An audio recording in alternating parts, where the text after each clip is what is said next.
안녕하십니까, 시티헌터입니다. 오늘은 소금력과 삼투압에 대해서 간단하게 한번 알아보겠습니다. 많은 분들이 물고기가 아프면 이 소금력을 하는데요. 소금력을 하는 이유는 에너지를 절약해서 몸 회복하는데 쓰인다, 이렇게 알고 있을 겁니다. 먼저 본론으로 들어가기 전에 한번 문제를 내겠습니다. 다음 중 맞는 것은 어떤 것인가요? 소금력에 대한 설명입니다. 첫 번째, 물론 이제 담수겠죠. 담수에 대한 소금력에 대한 문제인데요. 1번, 지속적으로 물을 섭취하고 과도한 염분 제거. 2번, 과도한 물을 제거하고 환경에서 염분을 흡수. 3번, 환경에서 물과 소금 모두 섭취. 4번, 환경에서 물과 소금 모두 제거. 어떨까요? 답이 몇 번이라고 생각하십니까? 아마 이 문제를 정확하게 이해를 하시면 정말 쉬운 문제인데요. 지금 이 문제가 약간 아리까리 하신 분들은 다음에 나오는 내용을 보시면 아마 이번 시간을 통해서 정확하게 이해를 하실 겁니다. 정답은 2번입니다. 소금력을 하기 전에 일단은 삼투압에 대해서 먼저 말씀을 드리겠습니다. 삼투압하면 농도가 낮은 곳에서부터 농도가 높은 곳으로 뭔가가 이동한다는 것은 대부분 잘 알고 계십니다. 근데 뭐가 이동하는지 이거를 사실 잘 모르십니다. 그래서 다시 좀 설명을 드릴게요.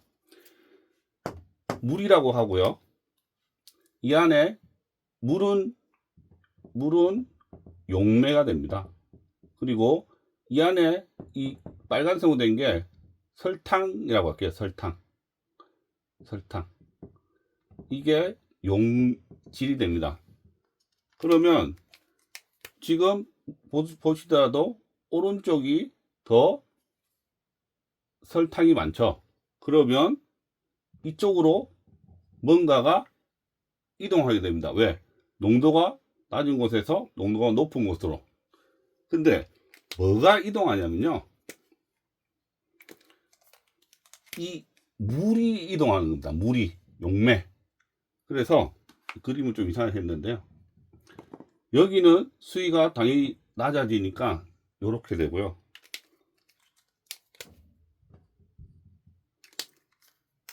이쪽은 물이 이동했으니까 수위가 이렇게 높아집니다. 이것을 우리가 삼투압이라고 합니다. 그래서 설탕의 농도는 개수죠.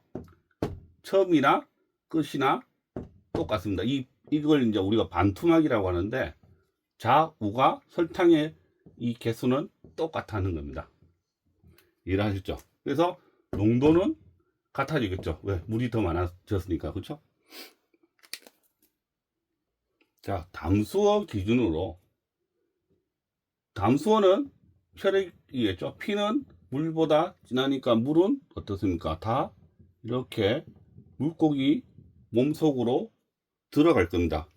이게 바로 삼투압에 의해서 물이 들어가겠죠. 그러면 물고기는 가만히 있으면 몸이 터져버리겠죠. 그래서 물고기들은 물을 몸 밖으로 이렇게 내보내려고 할 것입니다.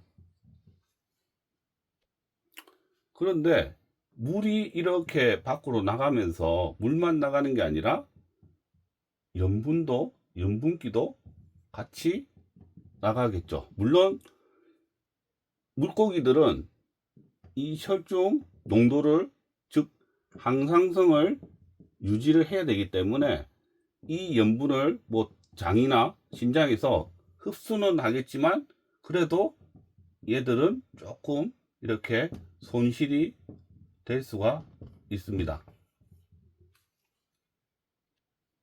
따라서 주위에 염분기가 없으면 어떨까요?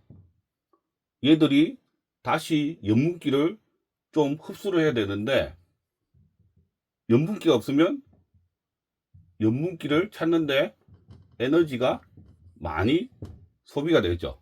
그러나 소금력, 즉 염분기를 이렇게 주위에 많이 두면 어떻습니까? 찾기가 쉬우니까 에너지가 그만큼 절약이 되겠죠. 여기서 나오는 말이 수동수송과 능동수송인데요. 세포막을 통과하는 방법입니다. 수동수송은 에너지가 안 들고요. 능동수송은 에너지가 필요합니다. 그러면 아까 가만히 있어도 어때요? 물은 계속 들어온다 했죠. 뭐에 의해서? 삼투압에 의해서. 그래서 삼투압은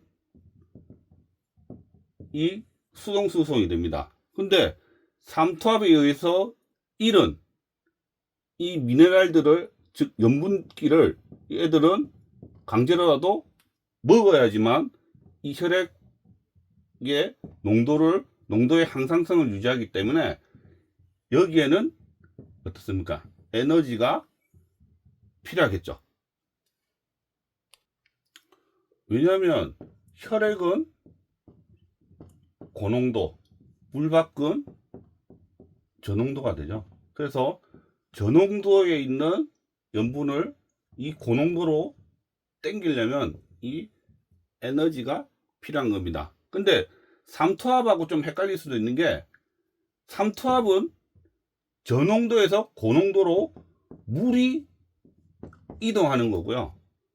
이 능동수송은 물이 이동하는 게 아니라 뭐가 이동하는 겁니까? 염분, 즉 용매가 아니라 용질이 이동한다는 점 주의하시기 바랍니다. 해산화는 담수어하고 반대겠죠. 혈액보다 물밖에 진하니까 물은 계속 밖으로 빠져나갈 겁니다. 그러면 물고기들은 쪼그라들겠죠. 그래서 얘들은 물을 계속 많이 먹을 수밖에 없습니다. 그리고 물을 적게 내보내겠죠. 오줌 같은 걸로. 예, 반대입니다. 완전히 반대입니다. 근데 물이 들어오면 물과 함께 뭐가 들어오나요? 염분이 들어오죠. 그러면 염분의 농도가 너무 높아버리면 또 항상성 유지가 안 되겠죠. 그래서 이 염분을 밖으로 이렇게 빼내야 되는데, 이 빼내는 역할을 하는 게 염세포라는 이 조직입니다. 민물고기도 염세포는 있지만 빼낼 게 아니라 땡겨와야죠. 그래서 염세포는 있지만 염세포의 역할은 민물고기는 못하지만 해수어에는 반드시 이 염세포가 염분을 내보내기 위해서 많은 일을 하고 있습니다. 아까 답인데요. 이제 아시겠죠? 다음 수어가 삼투압에 의해서, 위에 거는 삼투압에 의해서 물이 계속 많이 몰려 들어오니까 물을 얘들은 일단 오줌으로 제거를 많이 해야 된다. 몸 밖으로 많이 빼줘야 되겠죠. 근데 빼주면 염분기가 같이 손실이 되니까 얘들은 환경에서 염분을 땡겨 써야 됩니다. 그게 능동 수송이라고 했죠. 에너지가 필요하다. 에너지가 필요하다. 그죠? 그 에너지를 줄이기 위해서 이 소금욕을 하는 겁니다. 그 에너지 가지고 이제 몸을 회복하는데 쓰면 되겠죠. 많은 분들이 소금은 살균력이 있다고 생각을 합니다. 물론 일부 박테리아는 뭐 소금에 의해서 뭐 죽을 수도 있지만 거의 대부분의 박테리아는 소금하고 사실 별 크게 상관없습니다. 근데 죽는 이유는 삼투압 때문에 그렇죠. 삼투압 때문에. 이 삼투압 때문에. 특히 민물에 있는 박테리아라면 소금을 이렇게 넣어주면 몸속에 있는 어떻습니까? 녹여주면 다 해가지고 이렇게 빠져버리니까 죽을 수도 있겠죠. 그런데 사실 우리가 알고 있는 우리가 뭐 살균제가 하면 뭐 딴 거 있습니까? 에로모나스나 칼람나리스 리스 같은 병원균을 죽여야 되는데요. 소금으로 4% 정도 4% 정도로 이렇게 둘 병원균에 대해서 실험을 해봤는데요. 전혀 뭐 끄떡도 없습니다. 근데 하나 좀 흥미로운 거는 이 칼람나리스에 대해서 소금욕을 해주면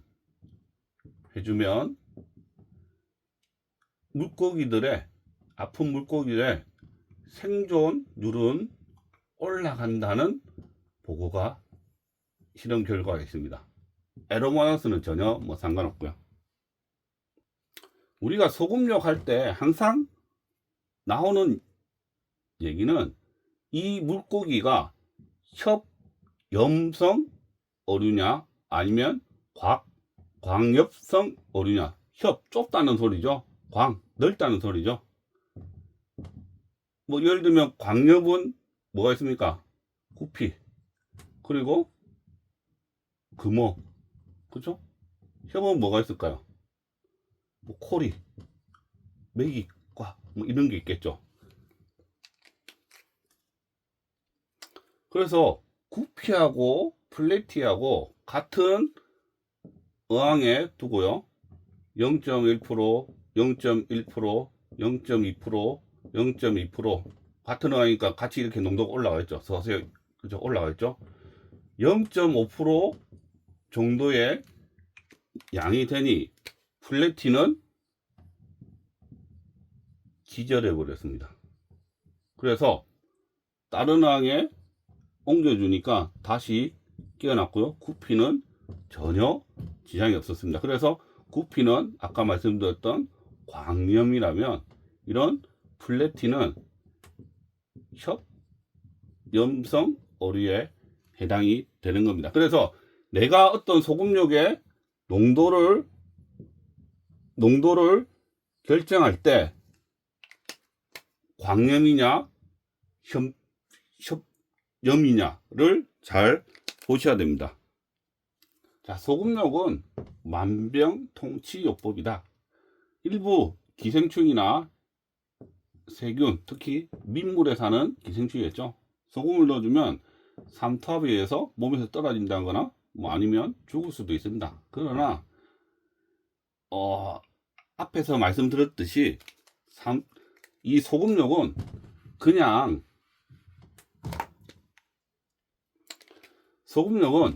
삼투압에 의해서 소실된 이런 염분을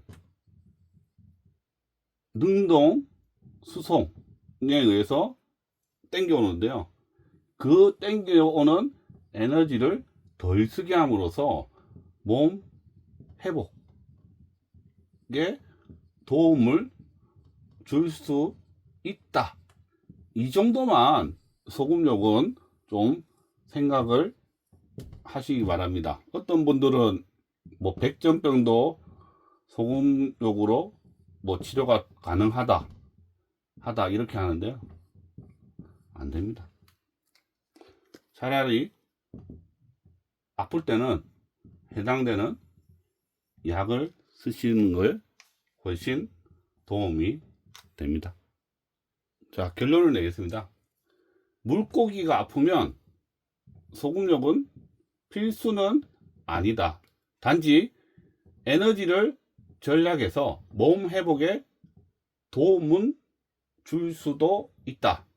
물고기가 아프면 수산질병관리원에 가서 만든 약품을 구입해서 치료를 하시라. 그리고 뭐 의사가 뭐 소금욕도 해라 이러면 하면 되는 거죠. 그래서 소금욕은 필수는 아닙니다. 자, 소금욕에 대해서 여기까지 하겠습니다. 긴 시간 시청해 주셔서 감사하고요.